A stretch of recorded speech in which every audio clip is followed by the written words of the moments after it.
इनकी ही पत्रकार जी की ही प्रतीक्षा में हम सब रुके हुए थे अभी।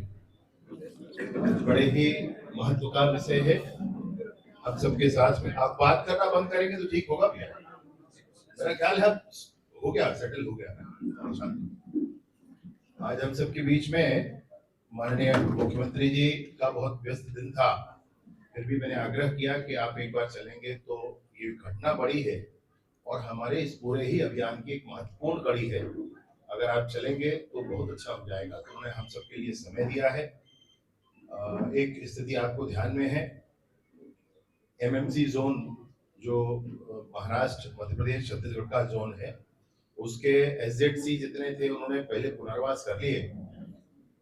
एक ने मध्य प्रदेश में, एक ने महाराष्ट्र में, और आज सुबह से जो एमएमसी जोन के हेड हैं रामदेव के, जो सीसी मेंबर भी इनके हैं, हमारे छत्तीसगढ़ से 2 ही सीसी मेंबर थे, एक हिडमा और एक रामदेव।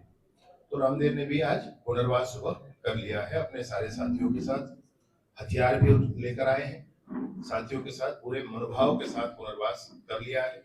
इस तरीके से एमएमसी जोन है मध्य प्रदेश, महाराष्ट्र, छत्तीसगढ़ का जो जोन है वो लगभग अब क्लीन हुआ है, साफ हो गया है, खाली हो गया है।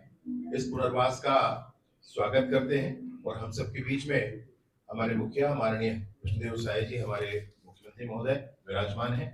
मैं उनसे आग्रह करता हूं कि आज की इस प्रेस की सभा को संबोधित करें।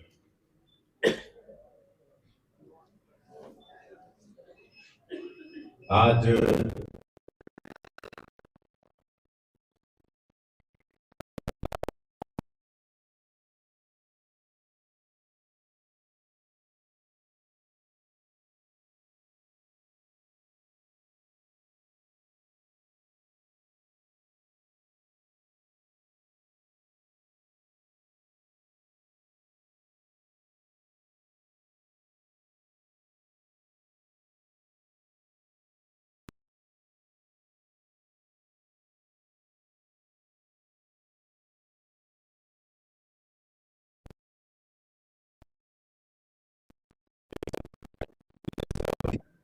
हमारे यहाँ के महापौर श्री मधुसूदन यादव जी, हमारे सभी वरिष्ठ जन, हमारे प्रदेश के डीजीपी श्री अरुण देव गौतम,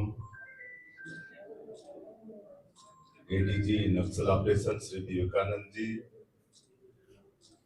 श्री अभिषेक सानिल जी, आईजी राजनांदगांव रेंज, सभी हमारे अधिकारीगण, मैं आप सभी का आज की इस प्रेस वार्ता में स्वागत करता हूं। और आज का ये दिन छत्तीसगढ़ के लिए और नक्सलवाद के उन्मूलन के लिए एक ऐतिहासिक दिन है। सबको मालूम है कि कई दशकों से हमारा ये छत्तीसगढ़ नक्सलवाद से ग्रसित है और कहीं ना कहीं छत्तीसगढ़ के विकास में बहुत बड़ा ये बाधक भी है। लेकिन वैसे तो नक्सलवाद के खिलाफ में पहले भी लड़ाई लड़ी जा चुकी है, लेकिन अभी 13 दिसंबर को हमारी सरकार के 2 वर्ष पूरे होने वाले हैं और इन 2 वर्षों में हमारे छत्तीसगढ़ के अंदर हमारे यहाँ के जवानों ने बहुत बहादुरी के साथ हमारे अधिकारियों के मार्गदर्शन में नक्सलवाद के खिलाफ में लड़ाई लड़ी है, का भी लाभ मिल रहा है। और सौभाग्य है कि हमारे माननीय प्रधानमंत्री जी श्री नरेंद्र मोदी जी और हमारे देश के गृह मंत्री आदरणीय अमित शाह जी, उन्होंने तो एक डेडलाइन भी तय कर दिया है कि अगले साल 31 मार्च 2026 तक पूरे देश से नक्सलवाद को समाप्त करना है। और हमारे जवान बहुत बहादुरी के साथ लड़ाई लड़ रहे हैं नक्सलवाद के खिलाफ में, लगातार सफलताएं मिल रही हैं और हम समझते हैं कि एक तरह से नक्सलवाद समाप्ति की ओर है। नक्सलवाद की कमर टूट गई है, अंतिम सांसें ले रहा है।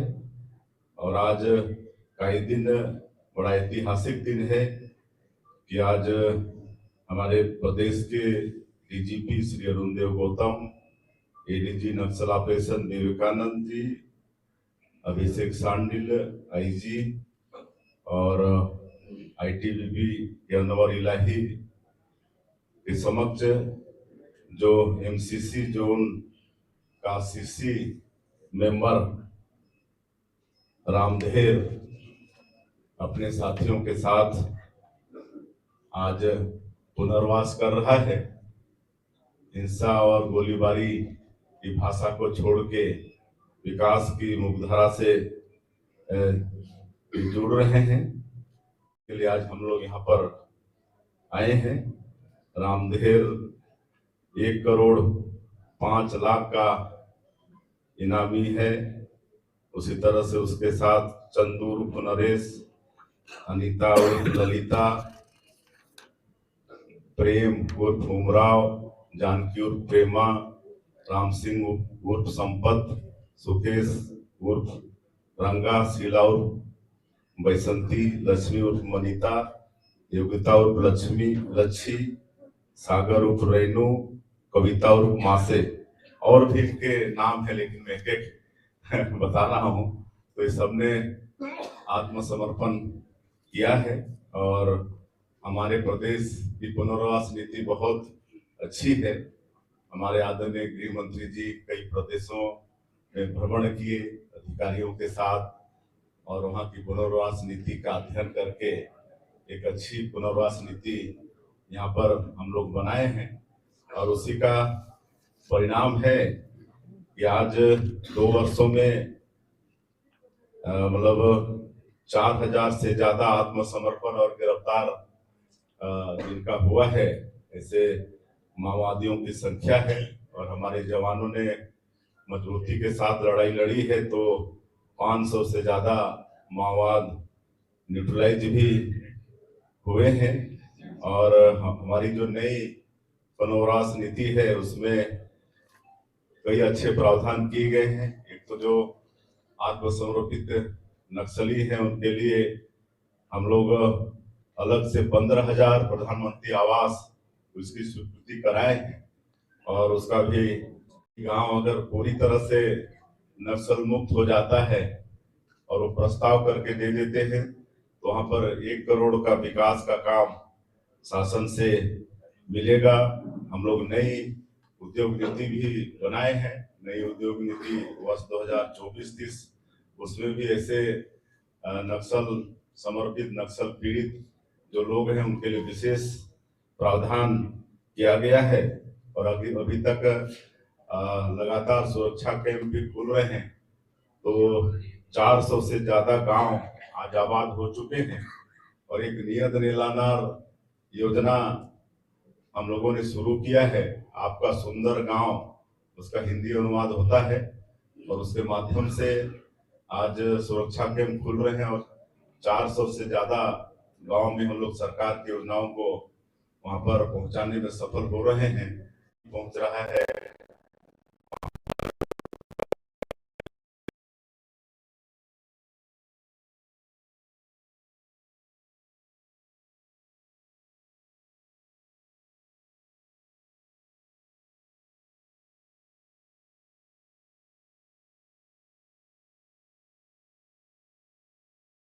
और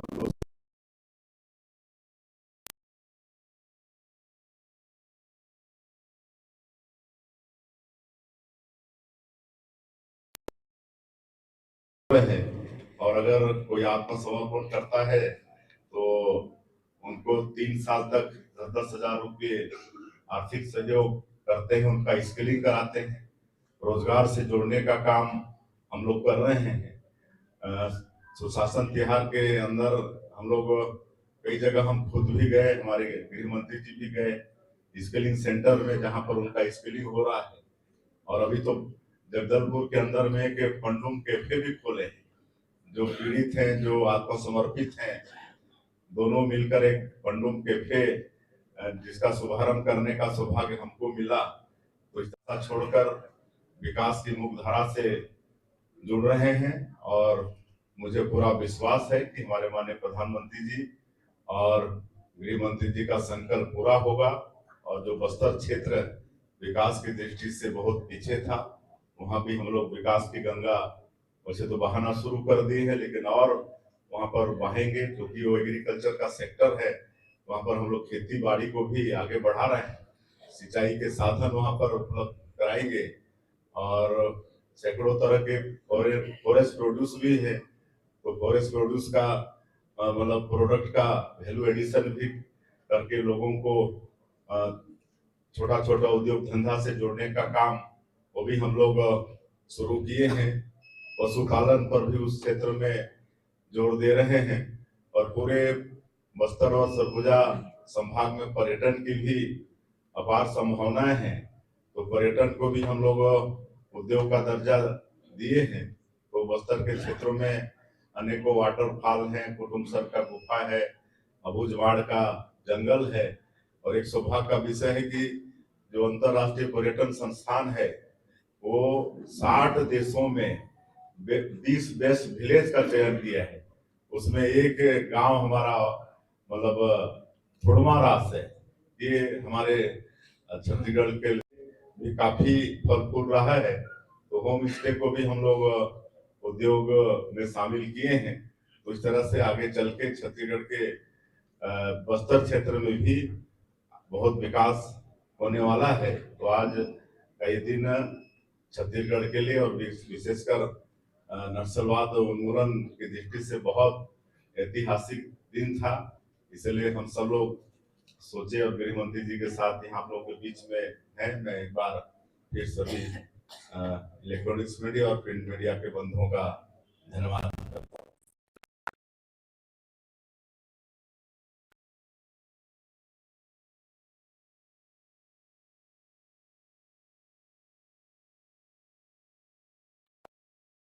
पर उनका विश्वास बढ़ रहा है। और जैसा पिछले साल से हम लोग और प्रयोग कर रहे हैं, एक तो बस्तर ओलंपिक पिछले साल भी कराए, इस साल भी चल रहा है। और मैं बताना चाहूंगा कि पिछले साल बस्तर ओलंपिक में 1,65,000 लोग भाग लिए थे। इस बार वो संख्या बढ़कर 3.25 लाख हो गया है।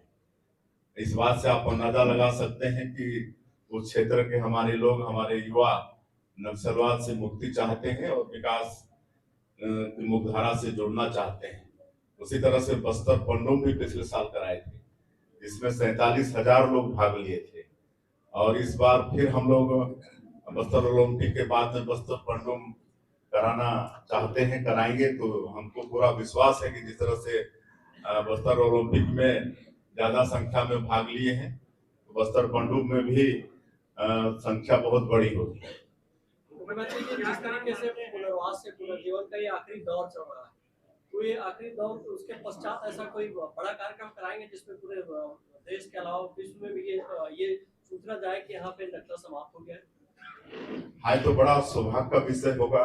कहीं कि जब हम लोग सरकार में आए, तो जब हमारे देश के गृह मंत्री जी यहाँ पर आए, समीक्षा बैठक लिए, तो पता चला कि देश का ज्यादा नक्सलवाद का तादाद यहीं पर बचा था, छत्तीसगढ़ के अंदर में।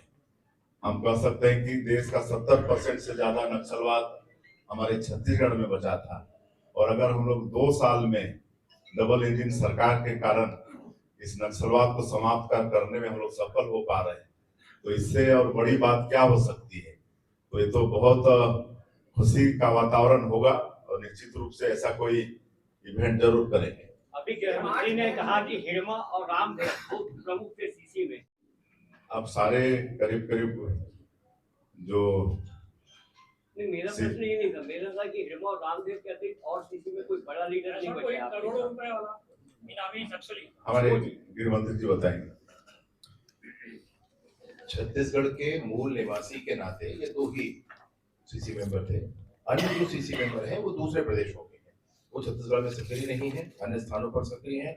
लेकिन वो जहां भी सक्रिय हो, समय पूर्वक पुनर्वास होगा या आर्म फोर्सेस अपना निर्णय करें। अन्य भटके हुए कार्यक्रमों के नाते सारे ही नौजवानों को जोड़ने की प्रक्रिया चल रही है। जो भी है सरकार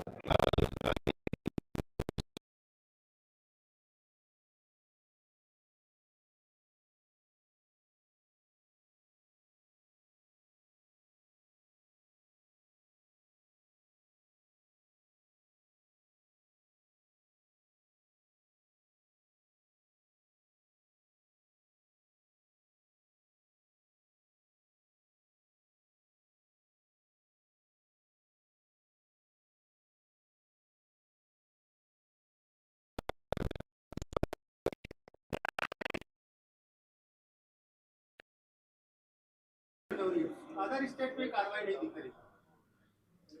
सभी स्टेट्स में कार्रवाई है और छत्तीसगढ़ में, चूंकि जैसे कि मुख्यमंत्री जी ने बताया कि संख्या सबसे अधिक छत्तीसगढ़ में थी।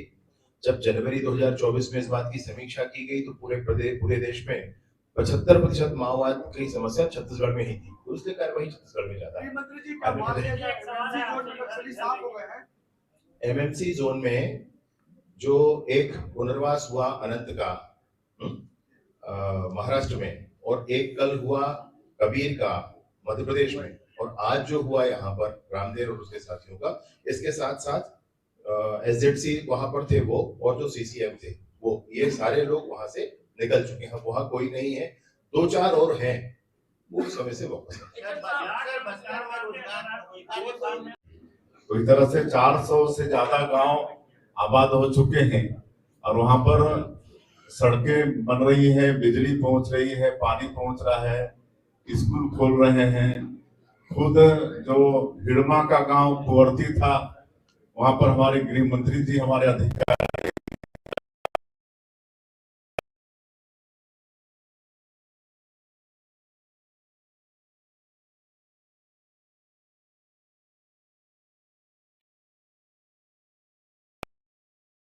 किलोमीटर राशन के लिए जाना पड़ता था। 3-3 दिन 30 किलो राशन के लिए लगता था। तो अब निराधार योजना आने के बाद उसी गांव में हम लोग राशन का दुकान भी खोल दिए हैं। तो सब सारी सुविधाएं हम लोग ये जानते हैं कि नक्सलवाद समाप्त करना ही पर्याप्त नहीं है, बल्कि उस क्षेत्र में विकास को पहुंचाना पड़ेगा। और हम लोग विभिन्न माध्यमों से वहां पर विकास पहुंचा रहे हैं। जैसे मैंने कहा कि खेती को भी वहां पर आगे बढ़ाएंगे। वहां पर फॉरेस्ट प्रोड्यूस बहुत तरह के हैं, उनका वैल्यू एडिशन बंधन केंद्र के माध्यम से हम लोग उचित कीमत में वनोपज को खरीद भी रहे हैं। और कैसे वैल्यू एडिशन हो हमारे फॉरेस्ट प्रोड्यूस का, वो भी हम लोग देख रहे हैं। पर्यटन के हिसाब से उस क्षेत्र को बहुत आगे बढ़ाने का काम कर रहे हैं। और चूंकि ज्यादातर लोग जनजाति हैं, उनका खेती बाड़ी से, पशुपालन से ये सबसे संबंध रहता है, तो हम लोग पशुपालन को भी वहां पर बढ़ा रहे हैं। 1 जून से हर परिवार को 2-2 गाय दे रहे हैं। और जो राष्ट्रीय डेयरी विकास बोर्ड है NDDB, उससे सरकार का समझौता हुआ है और वो अच्छे से कैसे गाय का पालन करें, देख रेख करें। पहले भी हम लोग प्रयोग किए थे, लेकिन अभी दूध का संकलन भी हमारा NDDB करेगा। तो इस तरह से मत्स्य पालन को उधर बढ़ावा दे रहे हैं। तो इस तरह से वो लोग कैसे आगे मतलब बढ़े, इसका पूरा ख्याल और स्किलिंग पर हम लोग जोर दे रहे हैं। स्किलिंग करा के उनको रोजगार देने का काम करेंगे। अभी पिछले समय जगदलपुर में एक इन्वेस्टर कनेक्ट किए थे, उसमें करीब 1000 करोड़ के आसपास छोटा छोटा उद्योग, किसी को मतलब आपका क्या बोलते हैं राइस मिल का, किसी को कोल्ड स्टोर का, इस तरह से छोटा छोटा उद्योग से जोड़ने का काम भी कर रहे हैं। तो हम लोग पूरी तरह से इसके लिए वचनबद्ध हैं कि नक्सलवाद भी समाप्त करेंगे और उस क्षेत्र में लोगों को रोजगार भी देंगे और कोई ना कोई उनको जीविका का साधन देंगे। वृक्षों की कटाई कितने % होगी? वृक्षों की कटाई कितना % होगा बस्तर में? क्योंकि क्या है वहाँ पे माल निकालने के लिए अनुमति दी गई है अडानी को। देखिए, इसके लिए उद्योग नीति को समझना बहुत जरूरी है। जितने भी उद्योग लगे हैं, खाली छत्तीसगढ़ की बात नहीं है, देश की बात कर रहा हूँ। उद्योग नीति में ये निश्चित है कि अगर एक पेड़ लगाते हैं तो आप काटते हैं तो आपको 3 पेड़ लगाना होता है।